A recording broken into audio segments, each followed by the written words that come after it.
This is the 2024 ASUS ROG Zephyrus G16 gaming laptop. It's a $2,000 gaming laptop, and today we're gonna see if it's worth that price tag. All the features and quirks that this laptop has to offer, the spec list and the different tiers you can get. We're gonna stress test this laptop with benchmarks and FPS tests in video games, and everything you need to know before you buy one of these gaming laptops. Quick disclaimer, ASUS did send this laptop, but they have no idea I'm making this video about it, and they will not see this video before it's released, so everything you will hear is my opinion. Now, the ASUS ROG Zephyrus 16 starting price is $2,000. The laptop that you're looking at right here is priced at $2,300 and it's spec'd with a 16-inch OLED 240Hz gaming display, an AMD Ryzen AI 9HX processor, 32 gigs of DDR5 memory running at 7,000 MHz per second, an NVIDIA RTX 4070 laptop edition GPU, 2TB of M.2 SSD, and it comes in two colors: platinum white, which I do not have, and the one I have, which is the Eclipse Gray. I personally prefer white when it comes to tech, but the Eclipse Gray also looks really clean. Just keep in mind, it's a magnet for fingerprints. Now the specs I just listed is for the one you're seeing right here. There is a cheaper version that has an Intel CPU in it, and there's also more expensive versions. The only difference is higher GPUs, like a 4080 and a 4090, and their price gets up to around $3,000. Now thickness wise, the best thing to compare it to is the MacBook Pro. It is very similar in thickness, and I guess the other thing I have to compare it to is my finger, and this is how it looks next to my finger. The chassis is an aluminum chassis, and the laptop weighs around 4 pounds, which is very light for where it's packing. Now even though the laptop is very slim, you still get a lot of connectivity options. You get an HDMI 2.1 output. Now for USB ports, you actually get plenty. You get one USB-C 4.0, one USB-C 3.2, and two USB-A 3.2. You get a headphone and a microphone jack, a Wi-Fi 7 chip, and Bluetooth 5.3, as well as an SD card reader, which is amazing. Now moving on to the keyboard, speakers, and trackpad, they are all top-notch. You get this really large trackpad that feels really smooth, and the clicks are extremely satisfying and you don't miss them, which is something that I really like when it comes to laptops. And when I say you don't miss them, what I mean is when you click them, you actually feel like you clicked a mouse. And the speakers on this laptop are way better than expected. You get a dual side woofers with 100 Hz bass low frequency. It's giving you really immersive bass sound. So the sound quality was impressive to me, especially because sometimes when I'm gaming, I don't like to put headphones on, and if I get to do this with a laptop, that's even better. Now moving on to the keyboard, I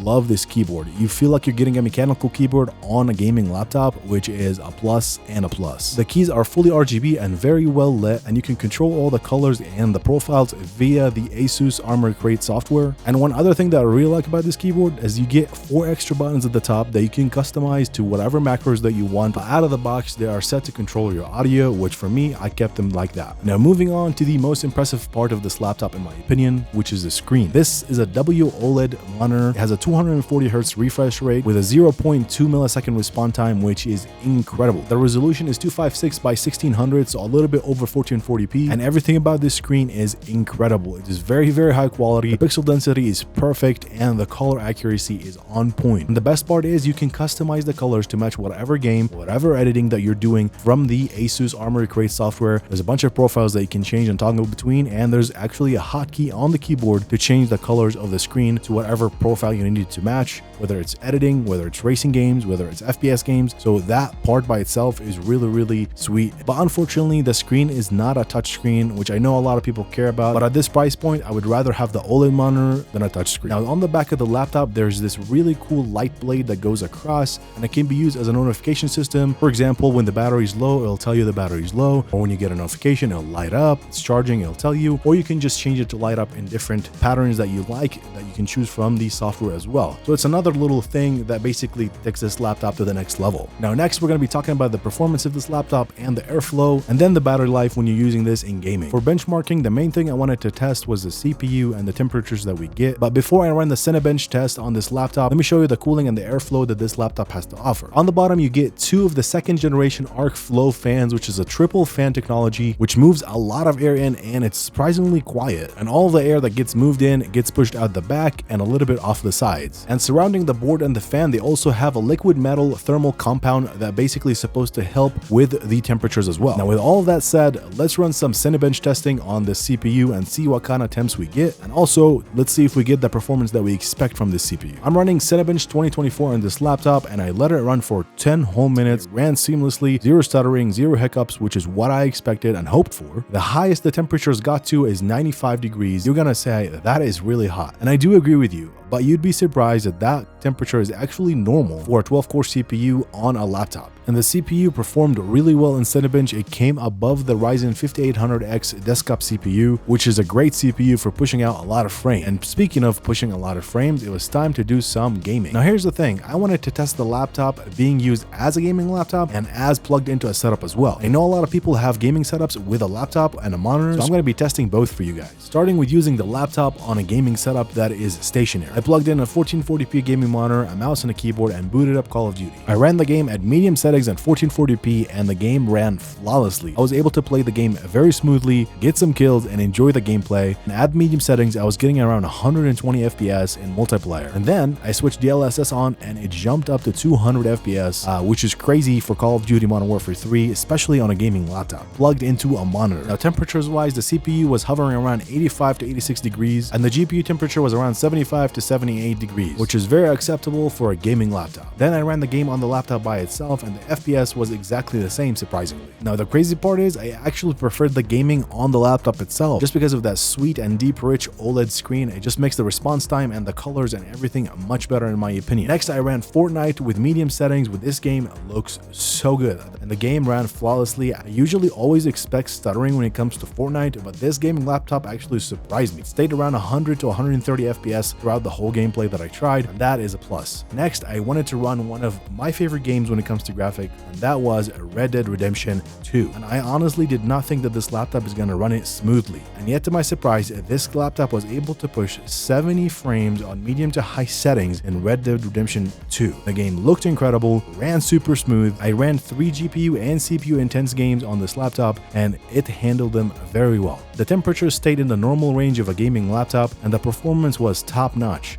And you guys can let me know down in the comments if I'm crazy, but in my opinion, that is impressive. Now, the last thing that I wanted to test is what is it like to game on this laptop on battery and how long does the battery even last? Now, a quick disclaimer, if you want to game on this laptop on battery, I highly recommend you turn it into performance mode. Do not do it on the silent mode. You will get terrible FPS. It's meant to run the laptop at very minimal power to preserve the battery as much as possible, but still be able to run the laptop. So highly recommended switching to the performance mode. Now, to do a quick test, I was going to play a few games of Call of Duty and the starting battery I had was 97%. I played 2 matches on Call of Duty Modern Warfare 3 with high settings. I was getting 130, 120 FPS, and after playing those 2 matches, my battery was at 75%. So in the matter of 20-30 minutes, I lost about 20% of battery when gaming. So that gives you an idea of what the battery life looks like. It's estimated to give you around an hour and a half to 2 hours when you're gaming intensely, and obviously that is expected when it comes to a gaming laptop. So is the ASUS Zephyrus G16 gaming laptop worth the price tag? But if it was up to me and I had $2,000 and I wanted to buy a gaming laptop, I would definitely consider the ASUS G16 just because it has a lot of really cool features, a lot of connectivity options, really beautiful display, and most importantly, it can handle AAA titles